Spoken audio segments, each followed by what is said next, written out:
daily attendance is about 16. Back to Lauren. There's a whole slide on Learning Pods, the next one.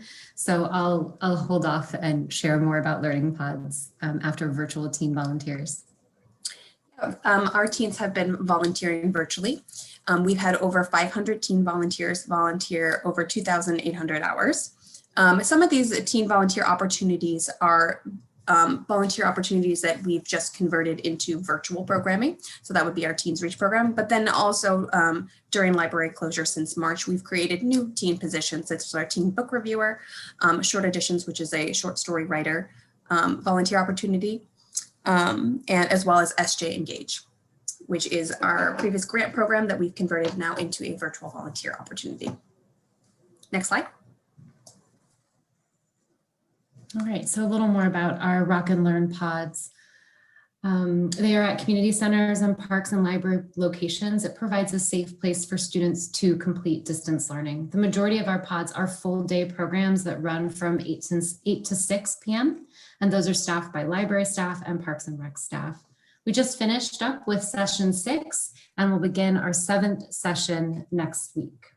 Students continue to be referred to the city by school districts and as well as many repeat customers. Alum Rock School District, Franklin McKinley, Berryessa, Evergreen, Campbell, and Mount Pleasant School District have been instrumental in identifying students that need a safe place to learn and then getting them into our programs. Educational Park Library is our brand new location that will be opening up on Monday. Total enrollment is 343. Most of our sessions, session 4, 5, 6, and now 7, it hovers right around 350 enrollment. Next slide. Hi, I'm Carla Alvarez and I support equity and inclusion services at the library. So in terms of the hotspots, we have 1,617 hotspots checked out as of yesterday. 22 nonprofits referred community members, and we are still working on using the Maker Spaceship to do tour stops around town to make sure we do mobile checkouts for hotspots for historically underserved community members, especially those who might be farther away from branches. And in December, we hosted 7 community conversations with 80 people who borrowed a hotspot and gathered their feedback to understand the digital divide's impact, including 2 language-based sessions, one for Spanish speakers and then a separate one for Vietnamese speakers. And invitations were extended to over 800 community members who have already borrowed a hotspot. And furthermore, from late October to mid-December, we successfully checked out 108 hotspots at community-based locations. Next slide. We are still in the midst of a laptop drive. Actually, right after the holidays, we were very pleased to see we had 250 laptops already donated, and it's still continued. The deadline was extended through January 30th, and these laptops will be refurbished and then made available for participants in programs to own. And so if you have any more referrals for laptop donations, please, we still have the drive going. The IT staff also worked on expanding our outdoor Wi-Fi into the parking lots at these 9 branch locations. And we will soon be incorporating iPads for circulation, some that will be dedicated specifically for Coding 5K programming at these branches that were listed, and then 120 iPads that will now be available as part of our device circulation, which will also be part of the 90-day checkout with 1 30-day auto renewal per user at those branches that we have listed there. Next. Thanks, everybody. Thanks for the reminder about donating the laptops, Carla. I need to bring my 2. So the next steps that we have going on right now are trying to get us back to red, the red tier, so that we can resume our normal operating hours for express pickup, and then to continue to work with emergency operations and the Safe Workplaces team to implement the plans that we've been talking about last October and November to expand our service to include self-service checkout and marketplace browsing, and also tech access by appointment. So the plans that we have with EOC are still being looked at, being worked on, and we'll be continuing to plan for that the time we can get back into the library. And next slide. And that's it. Great, thank you. So I'm going to open it up for any public comment at this time. I see we have some public here, huh, Anne? Just to make sure. We have friends of SJPL here. There's no one that isn't known to us, though. Like we have Peter Allen here and a few others, just like We him. all know Peter. Yeah, we do know Peter. And so I would just suggest that folks, you are known, Peter. Very good. I would just suggest that people use the hand raise function, and chair, you can differentiate between commission and the public as necessary. Perfect. So I'm going to open it up for everyone. Is there a discussion or any commissioners that would like to make comment on this amazing presentation? Michael, I see you waving, please. I just wanted to say on behalf of Campbell Union School District, thank you so much for the 200 hotspots that you lent us that we were using till I believe July. Again, thank you so much for the library for doing that and offering 200 hotspots that really helped us out during this time of COVID, as well as the different programs that you offer for us. We really appreciate it. Thank you. As a board member, I just really appreciate that and cannot say that enough. Thank you again. Thank you, Commissioner. Betty, I see that you have your hand raised. Would you like to make a comment? Yes, I would like to say a comment. Hello, everybody. My name is Betty Ramirez, and I do work for the City of San Jose, and I oversee the San Jose Youth Commission. I would just like to say this report is amazing because of all the work that the library is doing and really providing the services to the most needed. Specifically in the area codes that were mentioned, I really just commend all the hard work that the library is doing to reach all of our young people. So thank you for that. And it's just been wonderful just to hear and see the big numbers, which is really good. Thanks. Thank you, Betty. Others? I certainly want to make a couple comments. It's incredible the amount of work that the library staff is doing. Every time you present the slides, I continually think, how are you doing all of this on behalf of our kids? And really, you are heroes for doing that. I also want to say that because from First Five's point of view on the stabilization, because of the partnership between the city and the county, 528 family childcare providers received the $10,000 stipends. And we have been receiving an outpouring of thanks of providers saying, if you hadn't done that, we would have closed. I couldn't give my kids Christmas gifts if you hadn't done this because I had to pay rent. If we hadn't done this as a community to not only help small businesses survive, they also were struggling with their own families. We have probably 50 emails of gratitude that I want you to know. And of course, we'll be sharing them, that because the city decided to do this work through the library, we saved businesses that serve children and families. So I really want to say thank you. Okay, Tom. All right, Tom, you have your hand raised. Yes, well, I'm just going to back you up, Wendy. I think that's incredible. It's mind-boggling to me. Obviously, Almaden isn't as impacted as much as other parts of the city. And I think it's a fantastic effort by all hands. And all I can do is say congratulations. And I think a lot of people should be modeling their efforts. Other cities should be modeling their efforts after the great progress and displayed progress that the city of San Jose and you folks, all you folks at the library. That's all I can say. Attaboy. Yeah, that's great. I love it. Thank you. If there are no other comments, I think we would be ready to move. All right, I see no additional hands, so let's move on. All right, we are moving to our review of the budget library with Andrea. Take it away. Hi, good evening, everyone. It's always very hard to follow the COVID update. I mean, there's such great information that's always shared, the numbers, it's just really great. Good evening, everyone.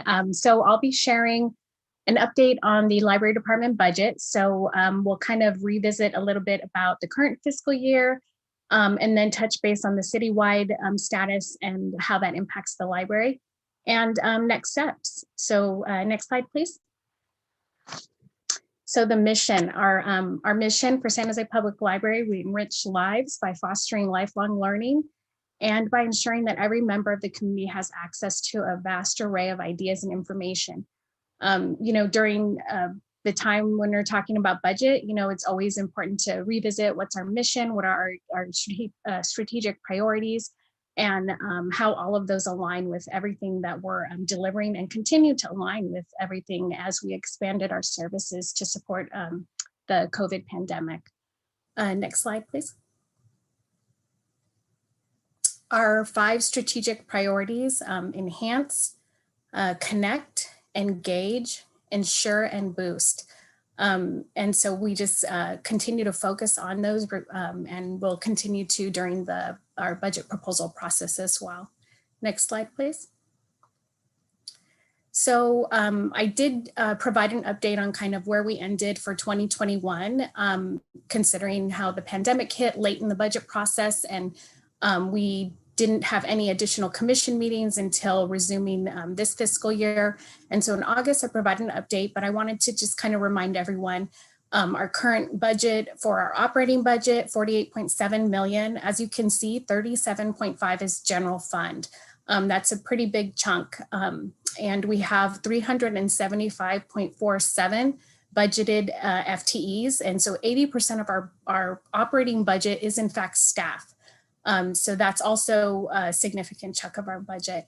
For our capital budget, is adopted at 21 million. Of that, we have 6.8 for library bond projects. For construction and conveyance, 12 million, and library parcel tax, 2.1. So our total 5-year CIP capital improvement program is 46.9. And so our capital budget is funding our library bond projects, facility improvements, equipment, acquisitions of materials, and then our operating budget funds our general operating, which includes personal services as well as our non-personal expenses and supplies and utilities. Next slide, please. So as a reminder of where we ended up in 2021, so our current year, we were initially given a general fund budget target of 4.97 million for our reduction. And library parcel tax 1.5 million. And so the department's proposals that were actually implemented, we first minimized service impacts and hours reductions through vacancies, maximized based on the modified services that were implemented during COVID. And then we also recognized some operational savings from the shelter in place and closures, and recognized savings from part-time unbenefited furloughs. The city in May had furloughed all citywide, all part-time unbenefited employees. So the library does have a significant workforce that falls in that category. Upon reopening, there was a reduction of 27.8 FTE vacant positions, which correlates to a reduction in public service hours at all locations, 4 hours per week. In addition, there was some shifting of positions from the general fund to library parcel tax reserves, as well as our wonderful San Jose Public Library Foundation funded some of our positions on a one-time basis to support very specific programs. And so the last item, the shifting of positions, is in fact one-time solutions. Those aren't ongoing. So again, this year we're looking at those positions and figuring out what that solution is going to be for the following year. We also submitted some other budget reduction proposals that were not accepted. And then in addition, there was the ask of every department to submit what was referred to as a package 2 in the event that the economy didn't get better. Thankfully, we did not have to implement our package 2. That would have been an additional 6 hours per week of public hours reduction, as well as 21.76 FTE reduction. And those were in fact filled positions. And so thankfully we didn't have to implement that, but we did in fact have the 27.8 FTE vacant positions reduced, as well as the 4 hours. And so when we think about this concept, we technically haven't fully reopened. And so that hasn't really been realized by the community because we're still in COVID kind of mode with express pickup and a lot of the e-resources. So it's although implemented, probably not 100% recognized throughout the community yet. Next slide, please. So now we jump into 21-22. So there is a citywide general fund shortfall of 50 million. So the direction from the city management is that the budget reductions have to be ongoing. So we're facing budget reductions, and budget reductions have to be ongoing. If we have any proposed budget additions, they have to be offset with a reduction within our department. And then we also lead the digital inclusion, citywide digital inclusion, and that effort is expected to continue to be delivered. And so we have to figure out how to continue to be successful in delivering that program. And the city also implemented a new process this year, which is a citywide budgeting for equity review process. And so the library pretty much always does this. You know, we really look at the communities we're serving. You can see in the COVID update, you know, we really drill down and try to provide the most information and data about the communities and who's impacted and trying to determine our reach. And so this is a citywide process that just kicked off last year. They did a small subset review, which they issued a memo about, but it was not a whole process, and it wasn't involving every department and every single proposal. So this process is being implemented up front, and it will involve every department submitting their very specific questions that are included in this worksheet. And it's for every department to submit and identify those impacts and upfront and tied to whatever reductions they're submitting. And so we'll have to see how that plays out. We're not sure what how that information is going to be used, or to what extent it's going to be used directly in making decisions or discussion, any additional discussions around that. So we'll have to see how that continues to unfold. For the library department, our budget reduction target 6.53%, $1.7 million. And so when you think about 80% of our budget is in fact staff, you know, that's another, and we just reduced our budget by the 27.8 FTE. It's a pretty significant number to be faced with.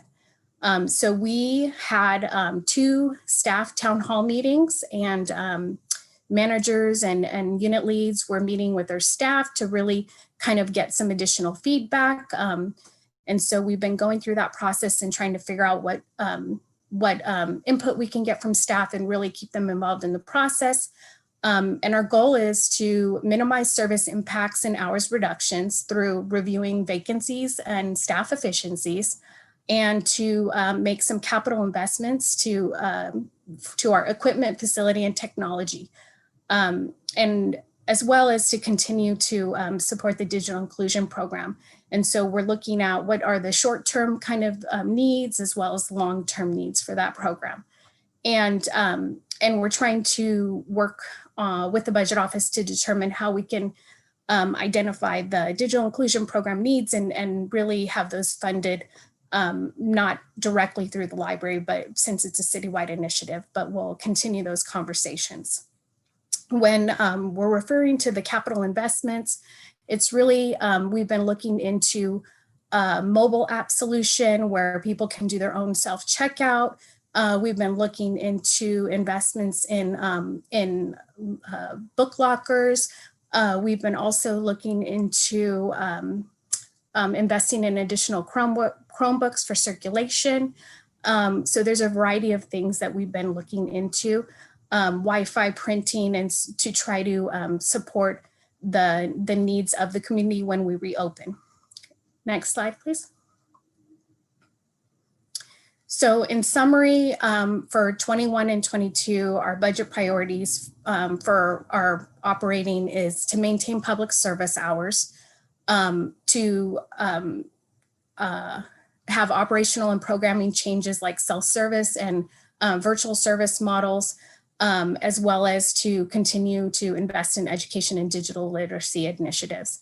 And so when we think about during the pandemic, we transitioned to this virtual mode. And so we're really looking at what might the model look like in terms of a hybrid, in terms of public and in person, as well as virtual programming, and trying to figure out what that is going to look like in the future if we are faced with additional reductions. Next slide, please. For the 21-22 budget priorities as it relates to our capital budget, we're really looking to invest in equipment, facility, and technology, trying to continue to maintain our branch facilities. We are trying to support our Martin Luther King joint facility maintenance as well. We're continuing to invest in branch security cameras so we can get all locations up and running, continuing to invest in our IT infrastructure, as well as our ebooks and e-resources and collection enhancements. During the COVID pandemic, we had to do a little bit of a pivot to kind of figure out what amount of our budget will be allocating towards our ebooks and e-resources that it was originally due to be allocated to other print materials, perhaps, or magazines. So that we'll continue to look at what that mix is and continue to make that investment. Next slide, please.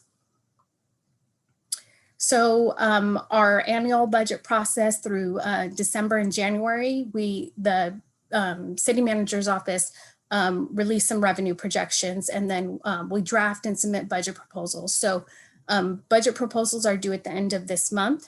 And so we also engage staff to communicate the budget standing and solicit feedback. So we're currently closing that stage out right now. And then in January and February, we meet with the city manager's budget office to determine final proposed budget to provide to the mayor. And then in February is when the commission will review the budget message, and that message will be submitted after the commission approves it in February at the commission meeting, will be submitted to the mayor and city council. And so what's going to happen is now that we presented our priorities, and I'll work with the 3 subcommittee volunteers that were so nice to volunteer in November for being part of the subcommittee. And so to start crafting that message so we can be prepared to come back in February for that to be adopted. Next slide, please. And then just to cover the city's annual budget process. So this says January 22nd, operating and capital submission is due. Actually, operating is due January 29th. And so we're about a week away from that, that submittal being due. March 5th is the mayor's March budget message will be released. March 16th, public hearings at City Council, and then finalize the city manager's proposed budget and capital improvement program. On May 3rd is the release of the city manager's proposed operating and capital budget. Throughout May, there will be some community budget meetings, budget study sessions, and then there'll be the public hearing at City Council, as well as the City Council budget request process. And then in June 7th, the mayor's June budget message is released. There's the final public hearing. The mayor's June budget message goes to council, and then as well as the budget approval and final adoption. And so when we think about where we're at today, and to even just to the point of the May release of the proposed operating budget, there's a lot of activity, a lot of interaction. There's a lot of communication, and even before the package goes to the mayor's office. And so every time the mayor releases a budget message, there's some additional direction the mayor provides to administration, to the city management on how to proceed with specific budget items. And so the library in past has has received some additional funding or some particular program funding or a continuation of funding perhaps as a result of the mayor's budget messages. And so we'll just have to see how those may potentially impact the library and our programs that we offer.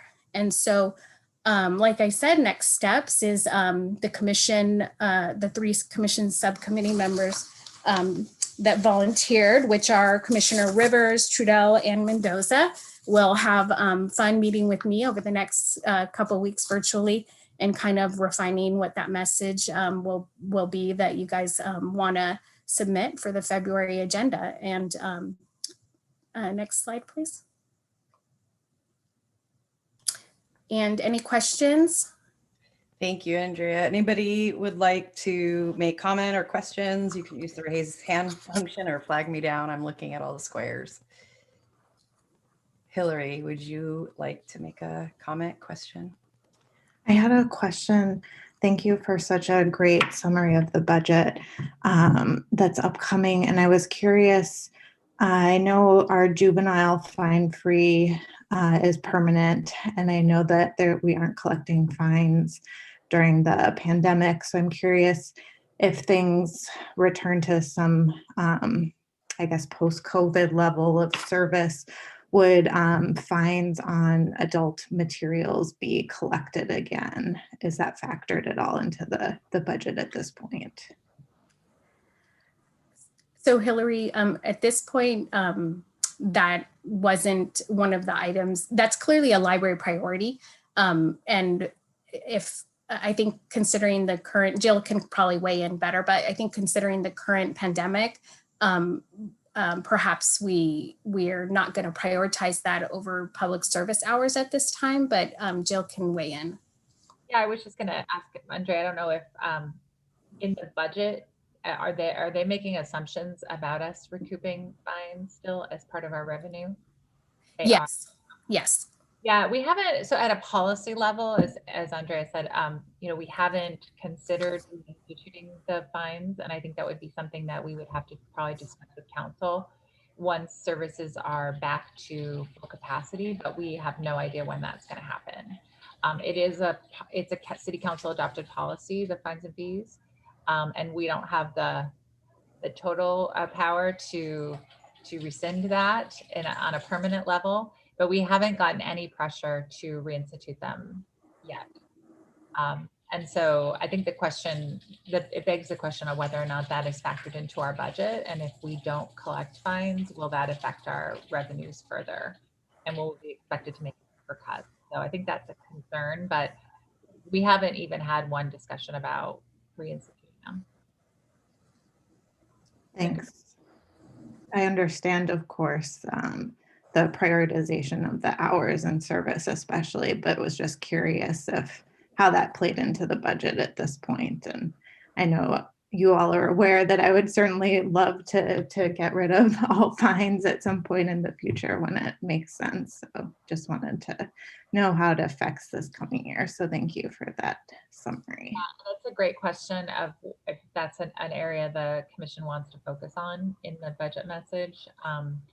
I mean, the reality is typically the next year's projections of revenues around fines are based on the past year. And we have successfully been pushing that number down lower and lower, for better or worse. We've kind of joked that it's a little bit crazy that we don't want that revenue, but in effect, it is a barrier to access. And so we don't want it. So I think we'll have to have that conversation with the budget office, Andrea, to find out what their thoughts are about, because clearly we haven't collected much revenue this year in terms of fine, if any. Great. Very small. Thank you. Are there other questions or comments? Looking for hands. I see no hands. All right, I have one. This is just a question. It's really aimed at the message. So I'm wondering, Andrea or Jill, are the predominant staff that in our libraries women?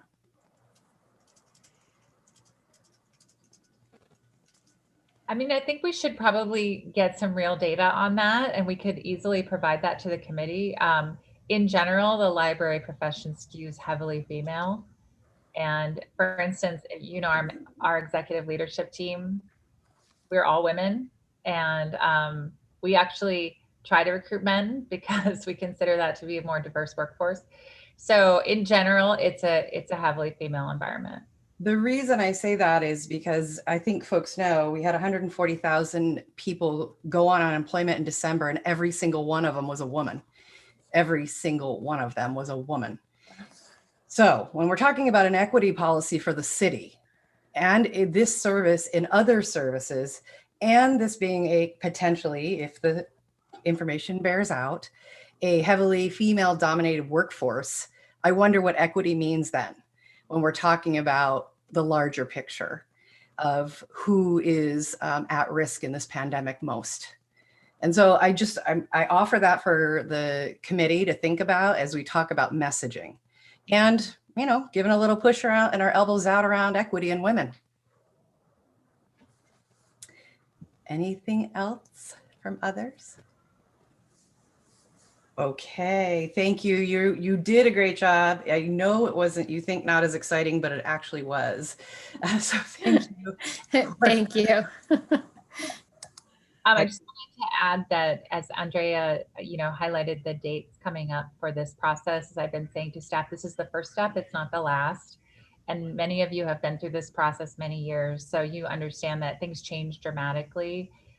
It's really unfortunate we start with such a dire projection and having to talk to staff about potential layoffs and service reductions. There will be a time for advocacy, certainly, and the commission has always done an amazing job at that. So we will definitely keep you updated, and please feel free to reach out to us at any time if you have any questions or hear anything about the budget as it evolves. Yeah, and also to add, thanks Jill for reminding me, when we do get those, the public hearing dates, we will send those out to you all. Thank you. Thank you. Okay, we're going to move on. I'm so sorry, the council liaison for Councilmember Arenas, Kylie. Hi, everyone. Happy New Year. It's lovely to be here with you this evening. Just a couple of things, and it's things that have been in the most recent flash report. So I'm actually going to send the links to what I'm talking about from the flash report into the chat momentarily.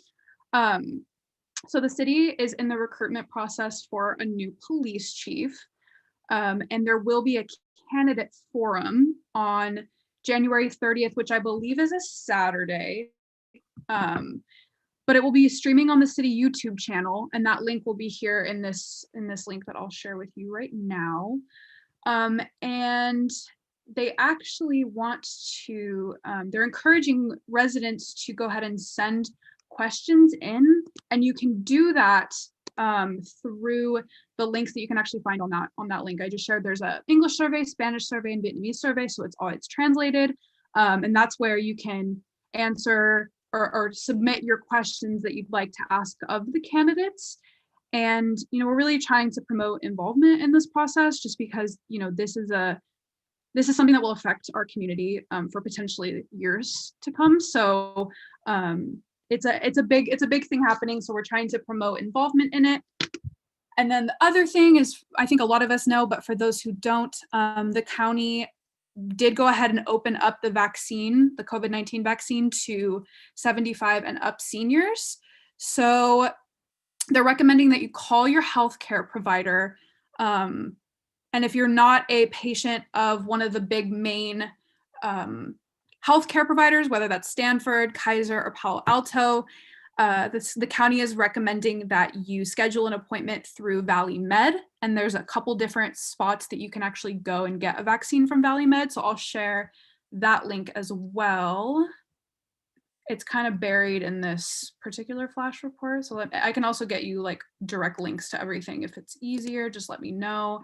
And there's two important websites. So this one is the Valley Med one, where you can actually sign up for the vaccine. If you are 75 and over, you basically just have to attest, you know, under penalty of perjury, that you are in fact 75 or older. And then it'll take you through the portal to sign up for a vaccine. And then the other really big important website is SCC, here, I'll type it here, stcfreevax.org. And that just has some more like general information about the vaccine and stuff like that. So yeah, that's about it. That's the big things that we have from council. So thanks. Thank you, Kylie. Janice, I see you're waving. Yep. Kylie, I have one question as far as the police chief. Do they have any intention of recruiting from within? You know, that's a good question. I'm actually not sure. I can find out and shoot you an email. Does that sound good? It would save a lot of money. These yeah, they're very expensive. Yeah. Janice, do you want to send me your email in the chat and I can find out for you? Sure. Okay, awesome. Great, thank you. Anyone else? Questions for Kylie? All right. Thanks, Kylie. Everybody. Yeah, thank you. We'll move on to chair's announcement. I have 3 little things or big things. One, if we're talking about vaccines, as I think folks know, teachers are next in line for vaccination. And there's been a lot of advocacy, and we're really excited to say that teachers now include childcare workers, which, by the way, they've been the essential workers on the work out in the field with children this whole time. So we're really excited about that. The folks in childcare, to include family, friend, and neighbor, family childcare homes, center-based care, will be working with the entities in our county through County Office of Ed and First Five on how to recruit and help in any infrastructure process to ensure that they are vaccinated next. So we're really excited about that. This is kind of a follow-on. We're very happy in the state to hear that Nadine Burke-Harris, our state Surgeon General, has now been appointed to California First Five, which is for us a really great thing in the community as it elevates the birth through 5 movement, basically. And we're super happy to hear about that. And finally, the county, and in partnership with First Five, County Office of Ed, the court system, Kids in Common, led by Judge Len Edwards, is putting on its first ever infants conference on January 29th. This conference is really about that infants have no voice, and it's really about infants in the system and what happens to them and how we need to support them. At this point, and if anyone wants to go, I have the link. You can let me know and I'll certainly get it to you. It started out as an idea from Judge Edwards, who deals with families in the justice juvenile system. And he had a special heart for infants. And so it was a little idea to have an infants conference. We thought maybe we'd have, some 50 people. And then the pandemic hit and we thought maybe we'll have 20 people. But as of yesterday, we have 600 enrolled to show up for our infants conference. So if we're really excited about it, and if you're interested and want to go, let me know and I'll certainly send that out to everyone. Okay, now we are ready for Jill for your director's report. Thanks, Jill. Thank you. So as you heard earlier, we had a very successful holiday laptop donation drive, and it was extended through January 30th. So please spread the word. We have a few days left, and remind people not to forget any power cords or other device accessories with the laptops. More information is available on our website at sjpl.org/laptop drive. Also, this past week, we celebrated and remembered Dr. King's legacy on his birthday. On Friday, January 15th, the library and the Dr. Martin Luther King Jr. Legacy Committee hosted a special virtual program to commemorate the 92nd birthday anniversary of Dr. King by remembering his legacy. Nearly 100 attendees joined a virtual program that was streamed live on Cree TV, and American Tamil Media streamed it on YouTube, which is accessible also after the event. So every year, the San Jose Public Library offers programs and events for people of all ages to enjoy and remember the important contributions of Dr. King. to the American Civil Rights Movement, and to our history. The library also highlights Dr. King collections, which include more than 830 items and over 250 unique titles for all ages and across all platforms. And then one more update. Our first ever virtual reading program is coming to an end. Virtual winter reading program, I should say. If you have been reading this winter, you still have time to register for the library's winter reading program and log in your minutes to read for a chance to win a prize. The program provides participants with reading goals and online activities. Plus, there is a storytelling contest with written and comic categories. The program is open to all ages and will finish on January 31st. Prizes, all participants under 18 can receive a free book at any of our express pickup locations. And then all participants who complete the winter reading program have a chance to win a grand prize basket with 3 per age group. The gift basket will include gift cards and prizes from Bay Area retailers. So to learn more and sign up, go to sjpl.org/winter. And those concludes my updates. Great. Thanks, Jill. Any questions or any comments from the commissioners? Okay, we'll move on to Youth Commission report. And I think we were going to lean on Betty to tell us what's going on with the Youth Commission. We actually have the chairperson of the Youth Commission here. Yes, and thank you so much. I was going to hand it over to Deirdre. So Deirdre, this is your show. Yeah, thank you so much. Hi, everyone. I'm Commissioner Jasuja. I represent District 10, and I'm also this year's chair of the Youth Commission. I first wanted to thank all of you for inviting us on behalf of the Youth Commission for this opportunity to give you guys an update as to what we've been up to for the past few months. And for those of you who aren't particularly familiar with the commission and what we do and how we're organized, I wanted to give a brief background first of all. So the city's San Jose Youth Commission serves as the advisory board to the city council, and we fall under the PR&S department. And each youth commissioner, and there are 11 of us in total, each district representative has their own youth advisory council, and they work independently either on policies or projects. And we also have a citywide youth commissioner as well. And for the purposes of this report, though, I'll mainly focus on the work that we've been doing collectively as a commission. And I want to go really in chronological order. So we kicked off the year with the annual San Jose Youth Commission retreat. And in that retreat, we mainly focused on getting our priorities for the year, whether that's developing the work plan, developing our mission and vision, and also hearing from reports from different commissions from the city, as well as the summer interns we had in the summer of 2020. But the first major event we held as Youth Commission was the Youth Advisory Council training, quote unquote YAC training in September of 2020. And that event mainly focused on recruiting individuals to the Youth Commission and to their respective youth advisory councils.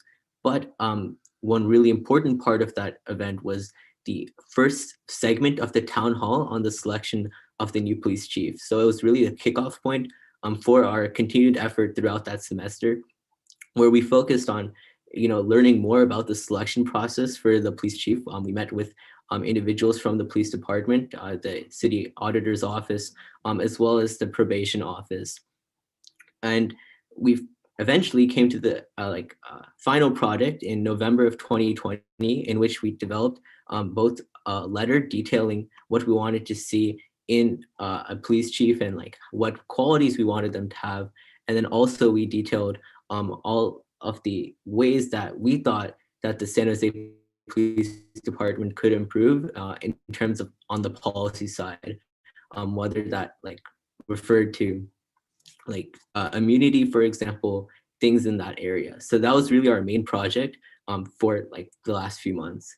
But then also in that time, we worked with Recycle Right to create several videos detailing proper procedures for recycling, and partnered with them basically on an ad campaign through social media platforms. But most recently though, and this is one of the two big projects we have for this upcoming few months, we've been editing the Youth Bill of Rights. So the Youth Bill of Rights was initially updated by the San Jose Youth Commission a few years ago, where they effectively added 2 articles to the Bill of Rights that was adopted by the state. But we felt that since it's been several years and circumstances have changed, we're looking to update it again so that it reflects like the attitudes and perceptions of the youth in San Jose today. And we're planning to finalize our edits of that with the input of about 70 youth this February, and we'll send our updated version of the Bill of Rights to City Council to see if they would like appreciate or accept our efforts and like agree to like whether or not these edits would like are reflective of these perception today. Also coming up in February 2020, we're hosting the Youth Advisory Council Summit. And this is really one of the major parts of our other like large project for the semester, which is presenting this youth's budget priorities. So every year we create a budget priority list in which we recommend the various departments for like additional funding or for decreased funding, depending on the circumstances and depending on the input from youth. And we of course provide justification for each of these departments and for our reasoning. And then in terms of stuff we've done throughout the year, one major ongoing project is creating policy recommendations. So last semester, or in the last few months, we've developed several policy recommendations, and 2 of which the Youth Commission wanted to send to City Council related to the environment. So the first was creating a system where restaurants and all other food service vendors would utilize biodegradable plastics instead of conventional plastics. And there would be about $1,000 stipend for businesses who couldn't afford the shift very easily. And that policy would effectively reduce litter. Another policy we sent related to green architecture and like, you know, recycling materials from building sites, because if it's at no cost to the manufacturer or developer, there's little reason to continue to waste resources like lumber and such. So that's pretty much what we've been up to this year.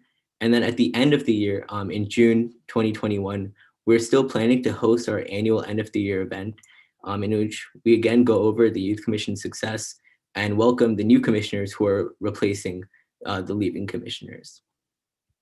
And that's pretty much all I have for my report. If you have any questions, please feel free to ask. Thank you so much. We are so happy you are here to tell us about this amazing work. We wouldn't have known, so thank you. I see you clapping, Janice. Yeah, that's amazing work. Any questions or comments that commissioners or folks would like to offer?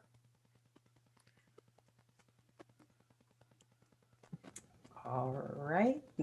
Jill? I would say thank you for being here, and we would love to have you guys back whenever you can. I know you guys, the youth commissioners, are super busy, but hopefully Zoom makes it a little easier. And thanks to Betty for, I know she staffs the Youth Commission, and thank you for being here as well. Yeah, thank you. Yes, Commissioner Allen. I also want to thank you very much for your report. First time I've ever heard anything from the Youth Commission. It's exciting to hear a very poised, articulate young man giving this report. Makes me hopeful as a retired teacher. And grateful to all the teachers who probably definitely supported this student. That is great. Thank you very much. Okay. Moving on to meetings attended by commissioners as commissioners. Are there any folks that would like to report out? It's been a while since we've been together, so. I'm looking around. It's like the Brady Bunch looking through the squares. All right, I have one for Jose and I. Jose and I attended with now council member Mahan and his wife Sylvia, a presentation from an organization around civics and around teaching civics to students that are from 7th, 8th through high school, to engage them in the education around the political process, which I thought was a timely thing to attend. So I'm sure there'll be more to come, as both Jose and I are very interested in that particular topic. Others? All right, we can move on to folks reporting out or having any comments around our library foundation. Hi, everyone. Today was the board meeting earlier for the Library Foundation, and a lot of great work is going on. There was talk of the planning for this coming year, and so a lot of that is going to focus on donor retention and how to involve the board in that process. So there are some plans for board members to reach out to specific donors and really engage with them and connect with them over all the great work that the library is doing. There's also a new book plate recognition program. So if a donor gives a gift in honor or memory of someone, that can be recognized with a book plate, and the donor receives a book plate themselves and the opportunity to check out that item as the first person or early on. And then the foundation is also planning to work on ideas for engaging with new donors to make sure that they're connected with the foundation and continue to donate for many years to come. And also continuing efforts that and make sure that library staff are aware of the foundation and its work. And then finally, it was mentioned too that the SJ Access program has received $600,000 in funding from the foundation, which is really awesome. And we've heard updates about that program, so I feel like we're all aware of the great work that's done during the pandemic to get digital access for everyone in San Jose. And then finally, we've talked about the holiday laptop drive. So I won't mention that again, but just wanted to say that the career online high school graduation is coming up on February 4th. And this will mean that there are over 100 graduates who have participated in and graduated from the program. So you'll be receiving more information about attending the virtual graduation, which is a really exciting event and really fun to attend. So I hope to see everyone there. And that's everything. Thank you, Hillary. All right, we'll keep moving on. Of course, we all know the SJPL program calendar is on our agenda. So if you want more information, click on the link. I want to put out there, are there any thoughts or anybody that wants to offer future agenda items for our commission meetings?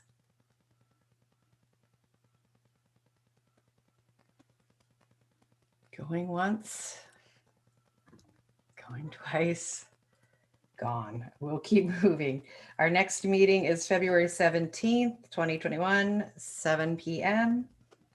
If nothing else, let's adjourn at 8:13 p.m. Oh, Michael, are you waving bye? Yeah, good night all. Okay. Everyone. Bye. Thank you, Wendy. Thank you. Thank you, Wendy. Have a good one, everyone. Goodbye, everyone. Good night. Good night.